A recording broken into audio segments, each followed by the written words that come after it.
لها. تعرفتي على المشتركين وكنت لطيفة كتير معهم للمشتركين. ذكروكي هيك بالبدايات ببداياتك؟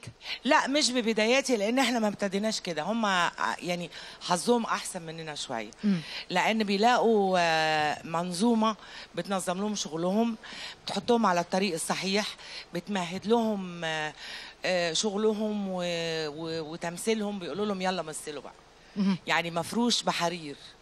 ذكرتك فريدة الصغيرة معنا مشتركة مصرية عمرها 8 سنين، ذكرتك بهالة الصغيرة لا يلي اختارها حسن الإمام بفيلم لن أبكي أبدا؟ لا ما كنتش كده خالص أبدا. ده أنا كنت بريئة والله العظيم كنت بريئة، أنا لحد دلوقتي بريئة والله العظيم. فريدة دي خالتي صح طبعا. أنا أول ما شفتها قلت أهلا يا خالتي. لا أصل هقول لك حاجة، هي خالتك ومرات أبويا. وهي إيه بالنسبة لك يا هنيدي؟ عمتي يا فندم. وشيرين حبيبة قلبي.